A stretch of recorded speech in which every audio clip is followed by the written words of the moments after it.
Hi, this is Margo. This is Thursday, June 28th, 2018. And before I get started, I'll just go ahead and thank everyone for tuning in and watching all of these videos and learning with me about the different things that are going on with climate change, abrupt climate change, and thank you for watching my last series on ozone. It was quite eye-opening for me, and so this is my weekly update. It's been, I believe, 8 days since my last update, and today we're going to start with sulfur dioxide, and because there's quite a bit of stuff going on around the world with sulfur dioxide, and when I see this coming up in cams, usually it indicates some kind of volcanic activity either going on then or it's going to go on. So this is also part of, I'd like to do a show where I talk about the Antarctic because it's so important.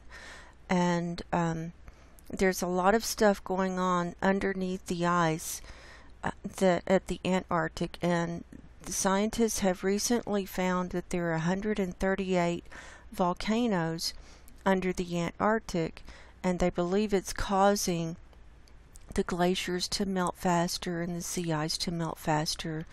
And they've actually found them. I'll show you. Here's a picture of the Antarctic. Now this is how it's divided, the eastern Antarctic on over here. Here's the Ross Sea and the western Antarctic. And just to get your bearings, this tippy tail is South America. It's the tippy tail of South America.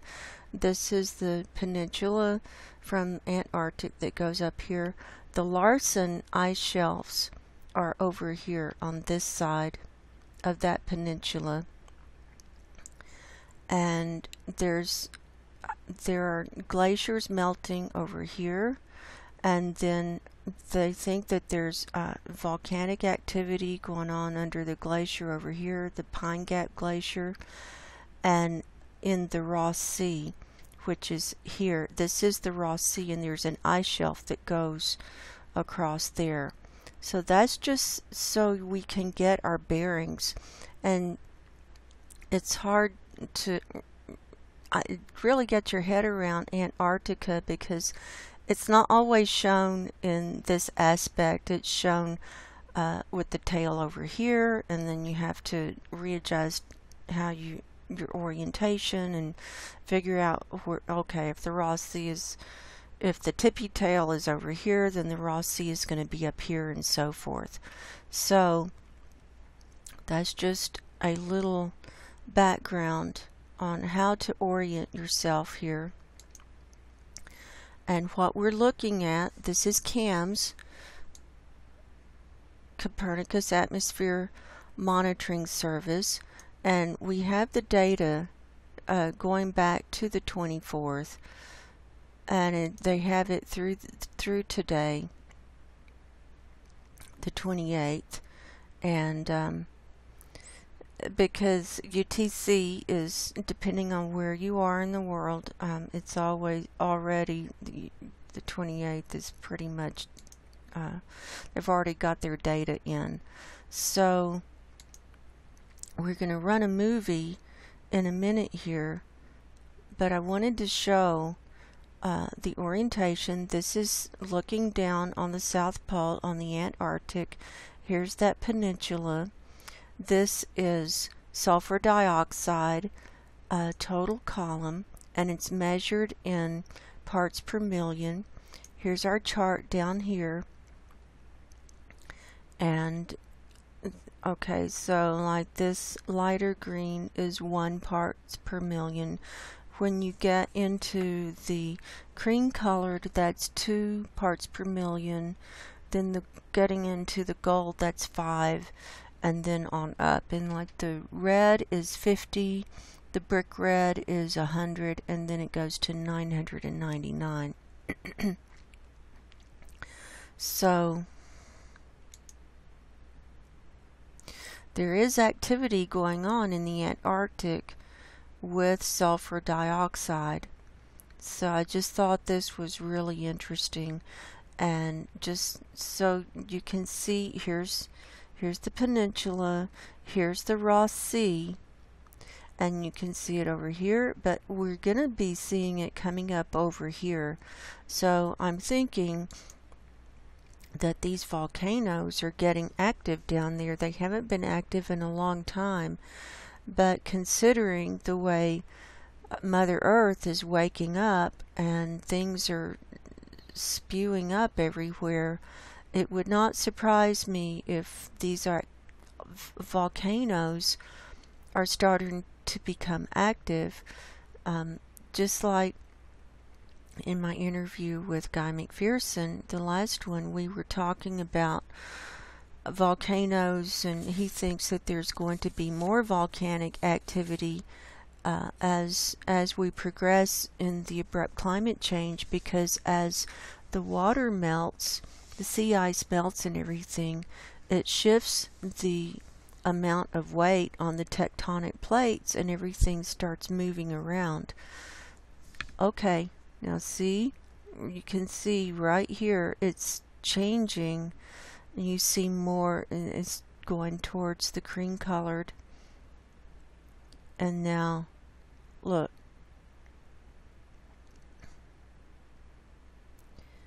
it's right in that area. And there's, of course, there's more stuff going on down here. There's stuff coming on. Okay, Africa is over here, and there's been stuff coming off of Africa that we've been watching. So we're going to go to the globe now, and there's a lot of stuff going on worldwide with sulfur dioxide.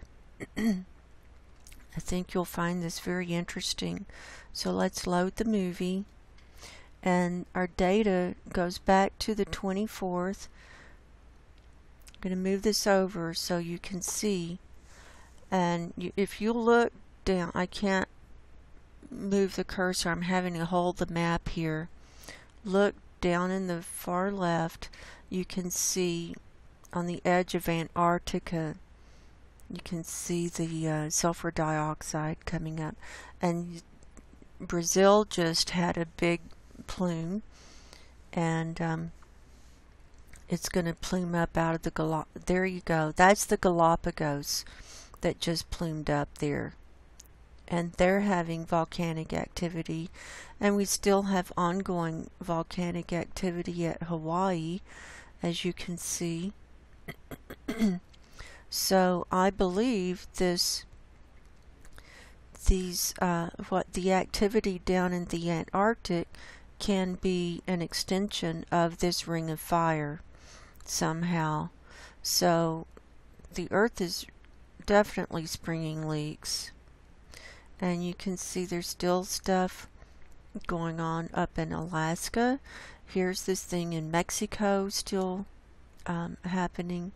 So let's let this run through again. We have this coming off the Solomon Islands. Here's Guatemala, and you know, Guatemala is small compared to this other stuff that's happening, it looks like. Okay, there's Brazil, the big plume that just happened. That was on the 27th, yesterday. And there's the Galapagos going off, and that was today. So, and then there's stuff going on in Africa,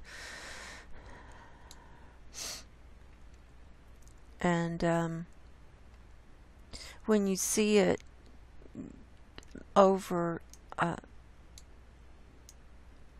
continents where there's highly populated areas, that's usually from cities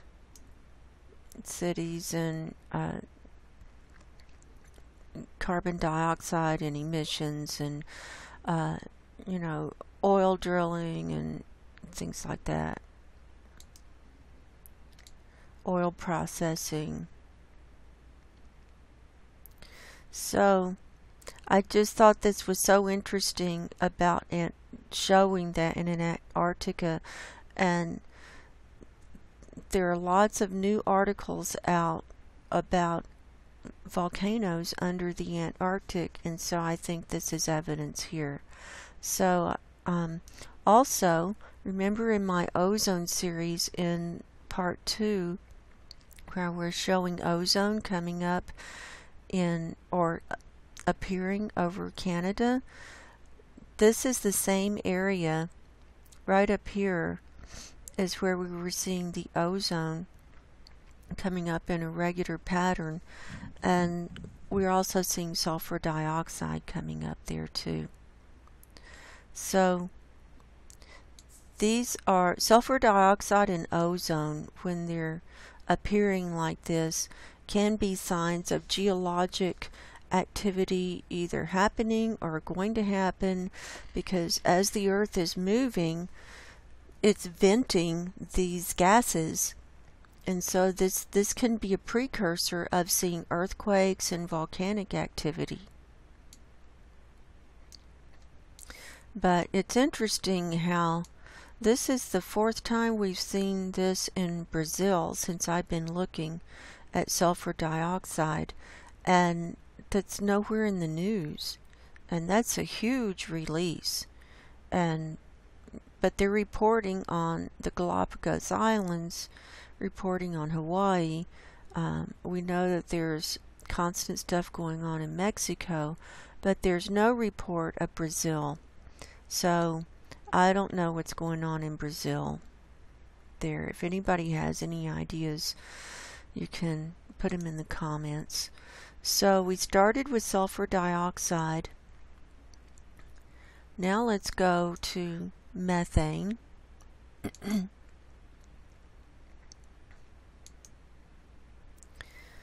always like to check on methane and see where we're at.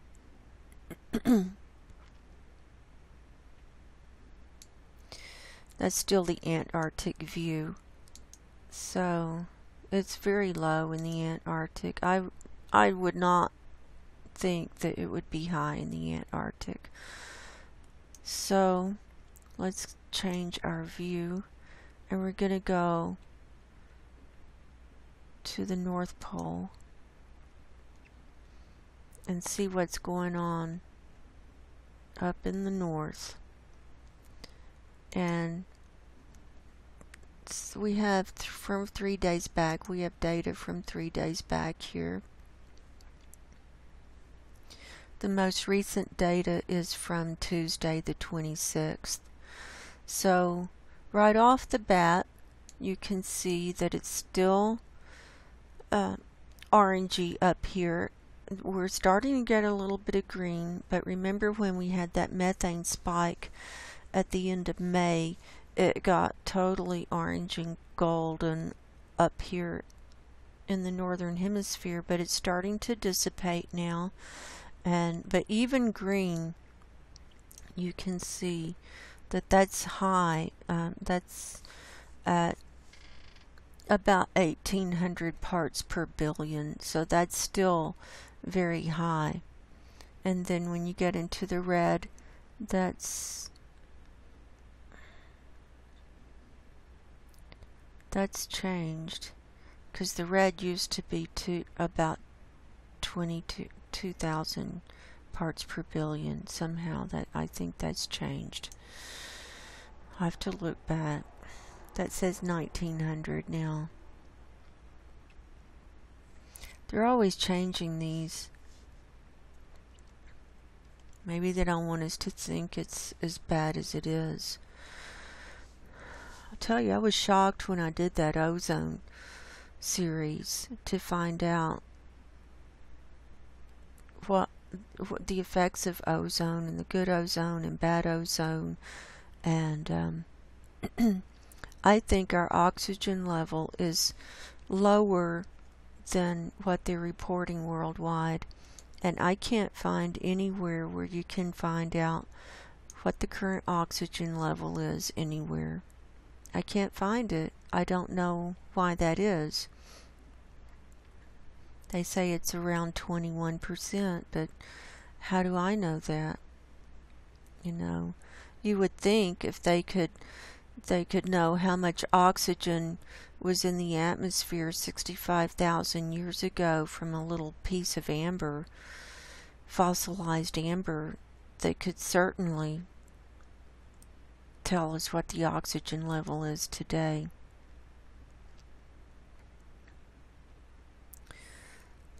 So it looks like it's calmed down, or they changed the chart.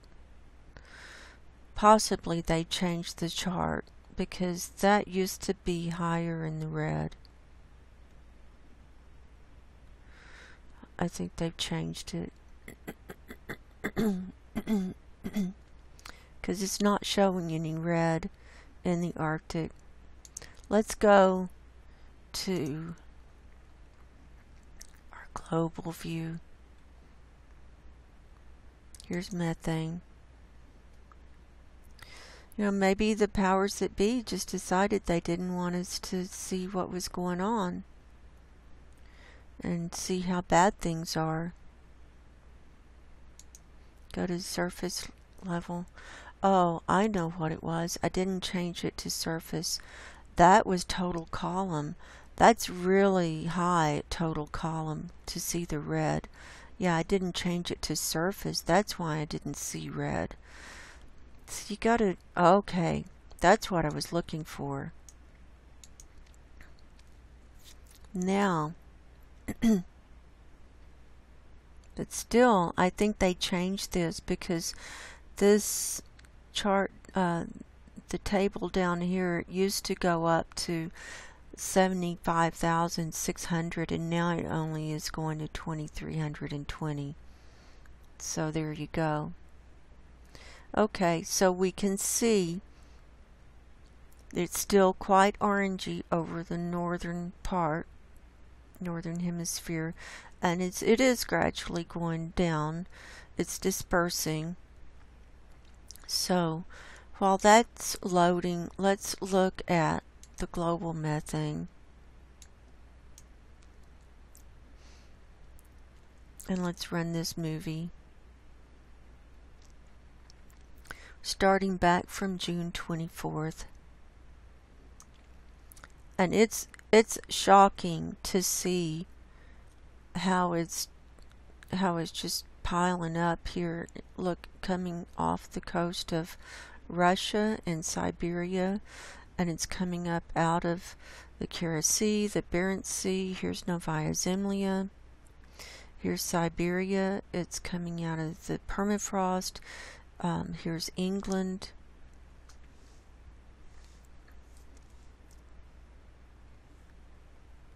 Okay, down here on this graph it's showing 75,600. This is the more correct measurement. See where it gets into the dark orange, the orangey, dark orange, it's about 2,000, and then that's like 2020 on that red. The darker red is 2040, and then when it goes to black, they say that's 75,600. So let's look at the ring of fire, see what's going on. You can see a lot coming up off of Japan and off the coast of Asia, China, but actually it does not look as bad as it has. Yeah, we're at surface. And United States, you can see on the eastern side where it's more populated. It's coming up more.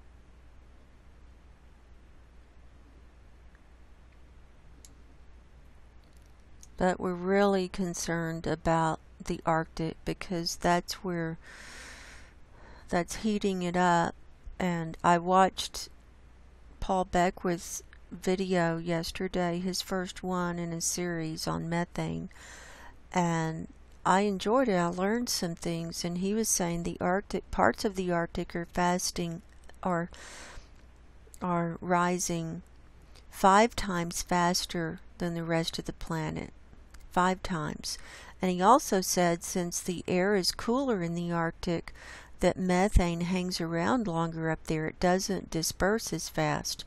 So I find his videos, even though they're a little dry, I do get a lot of good information from his videos. So I appreciate him coming forward and explaining a little bit more on this methane situation. I mean, the more people out there who can educate us, the better. That's what I think. And not enough of the scientists are really helping us understand what's going on, and he's doing a great service.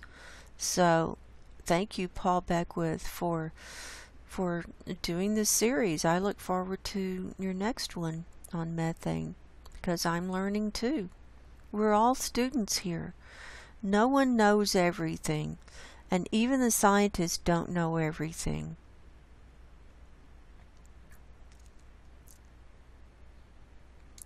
You know, the scientists think they have, you know, they've got the market on anything going on, but, you know, we can look it up. We can see what's going on the map and see for ourselves. We may not be able to totally interpret it, but, you know, we can see when the levels get high. We can see those things. And so let's let that load. Getting just a little bit of a closer view on the Arctic now.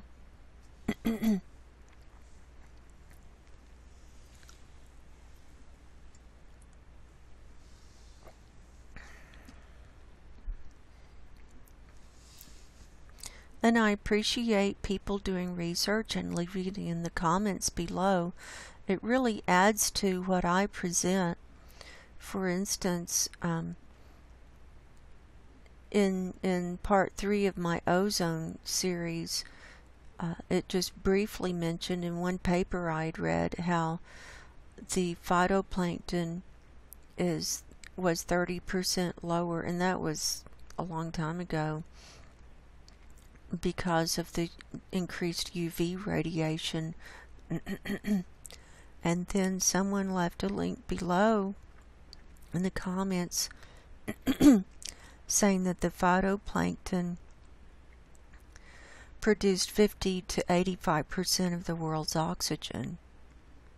You know, that's another piece of the puzzle. So if that's the case, and if the phytoplankton is going away because of the increased UV radiation, then it's just a matter of time that we just won't have enough oxygen to breathe and function. So you can see, here's Novaya Zemlya, here's the Kara Sea, this is the East Siberian ice shelf over here. When we go to Climate Reanalyzer, you'll see that that's melting. All this ice is melting around the coast. In fact, let's just go there while we're looking at it. Here's the Arctic, and you can see the temperatures around the coast. They're all above freezing. This blue is 0. And you can see that across the Arctic it's higher than that. It's getting into this blue-green, and it's more like the darker green.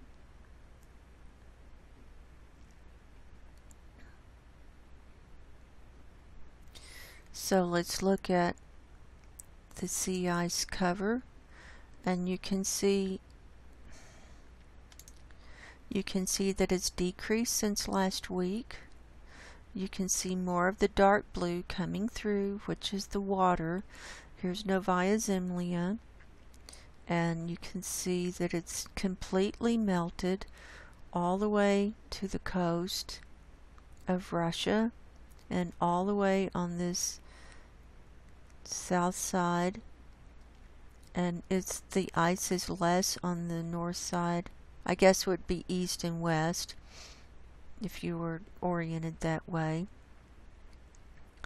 And then there's more melting around Greenland, and then all along the coast there's more blue area, that's where the sea ice has melted. And then here's Alaska, and you can see how it's still coming in through the Bering Strait. And all of these northern territories, the water is it's making more water as the sea ice is melting.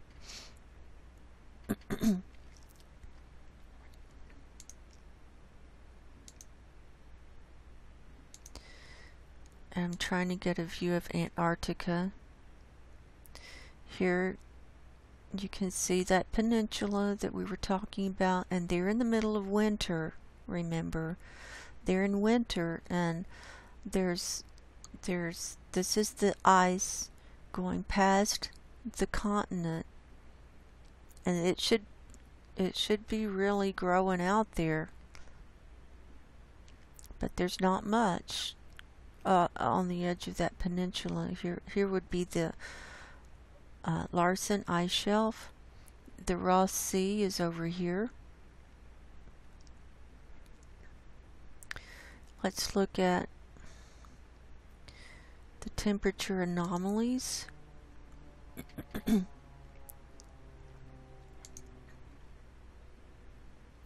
This is the Antarctic, and you can see, okay, it changed the orientation. Now the tail is up here. And you can see how, even though it's cold down there, it's still warmer than it normally is, than it should be. And that's why things are heating up. And where we saw that the sulfur dioxide coming up was in this area. This is the Ross Sea over here. It was right over here. So that's warmer than it should be. Let's look at, okay, here's Canada. It's warmer. You know, and we'll go through fluctuations. It's not going to just be constantly hotter every single day. It'll go up, then it'll go down. It'll go up, it'll go down. So these people who say we're into global dimming just because it's not as hot as it was yesterday doesn't make sense to me. Here's Siberia. It's still way hotter than it should be.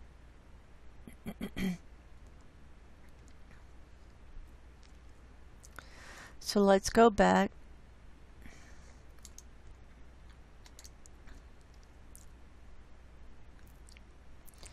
and let's run our global methane. You can see you can really, it's really clustering and coming up here over here in the Arctic, and it's gathering, it's pooling around. You can see it off the east coast of the United States. It's still coming off of Brazil. Now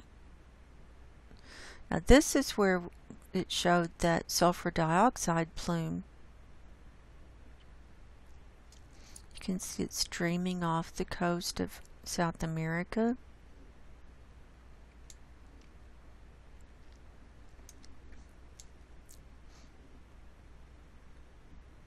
Let's let the movie start over. Because it's into the forecast period. There we go. It's starting over now. Now we'll look at the other side of the world.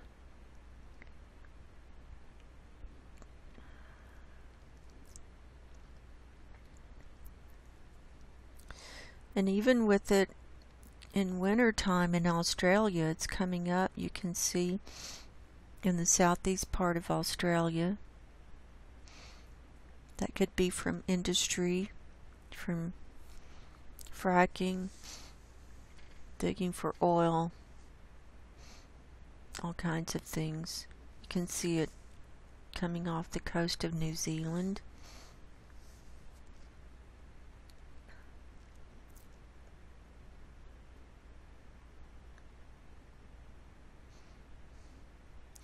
And of course, it's very heavy over China and Asia and the northern part of India, and you can see it very heavy over Japan, where it's densely populated because society creates increased levels of methane.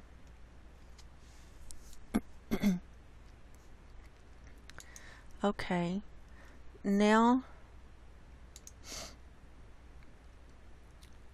pause that. Now we'll look at carbon dioxide.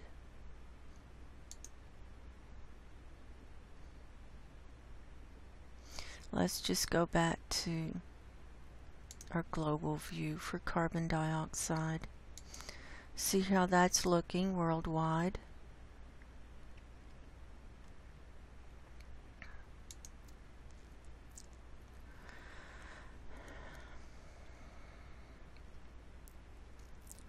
This is total column. This is parts per million. And this lighter green, the chartreuse, is 407. Then when it gets into the yellow, it's 408. Then the gold is 409. The darker gold is 410. When you get into red, it's 411. The dark red is 412, 413, 415, and then 600 is what it looks like. So it just keeps going up. So you can see the band. So worldwide, overall, it's not, the lowest it is in the southern hemisphere. Oh, didn't mean to do that.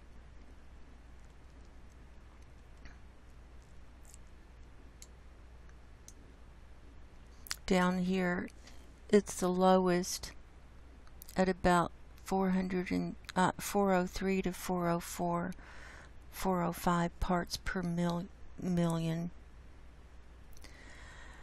And then as you go up, it gets darker, and then it gets lighter as you go to the North Pole. But even the North Pole, the Arctic, has quite a bit.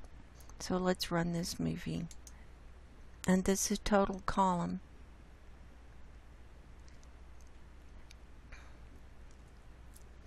And you can see it really heavy over India and China, where there's a lot of people, and where they're burning a lot of coal, and they have a lot of vehicle emissions.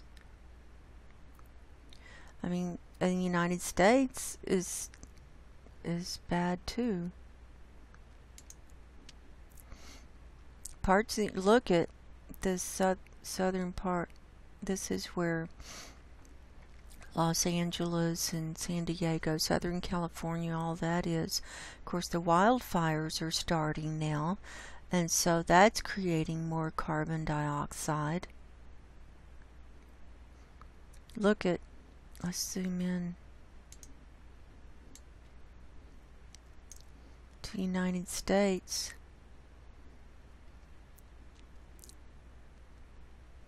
Let's just start this over.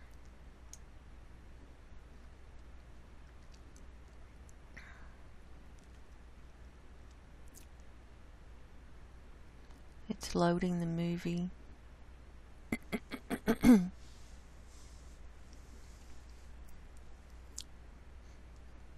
And it's just starting into wildfire season, and the wildfires have started earlier than normal.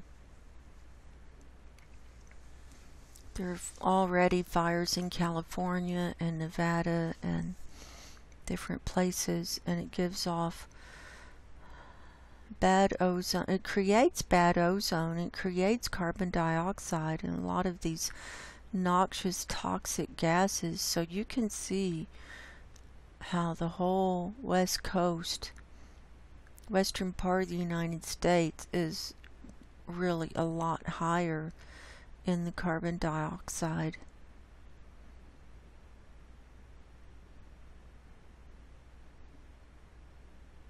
And it's going to be getting worse as summer goes on, as we get more into summer.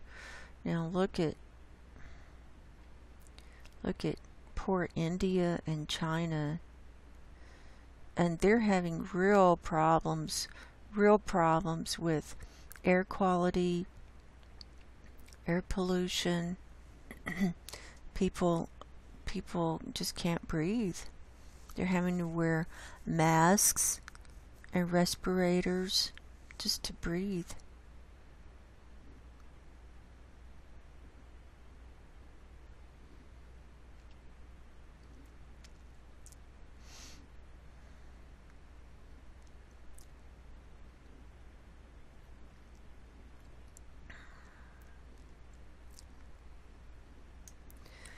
Oh, that's taking its time. There it goes. Look at over Saudi Arabia.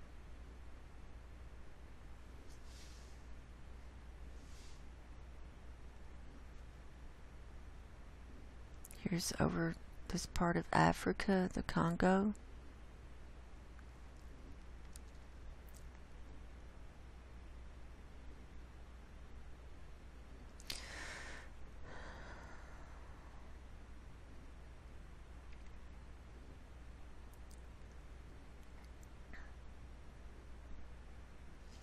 So let's look at ozone now. And we'll wrap this up for today.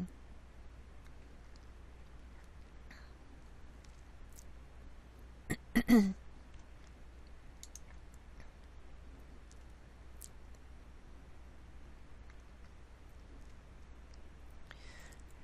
we'll look at total column first.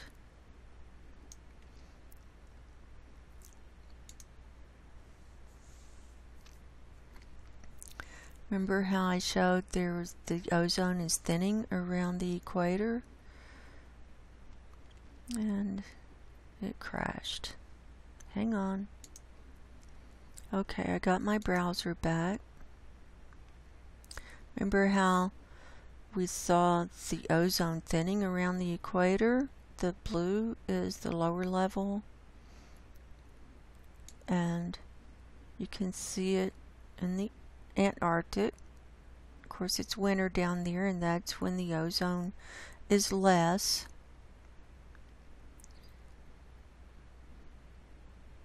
So there's total column, and it's still around the equator, comes and goes, and even the green is still thin.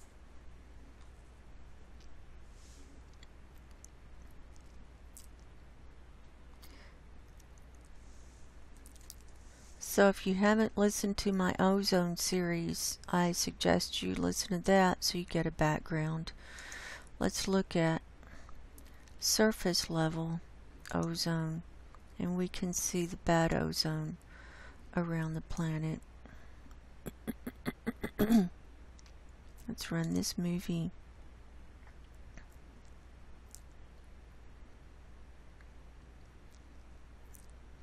See what's going on. This is parts per billion, and when it gets over 70 parts per billion, the EPA has decided that if you're breathing it at 70 parts per billion for more than 8 hours a day, that's unhealthy.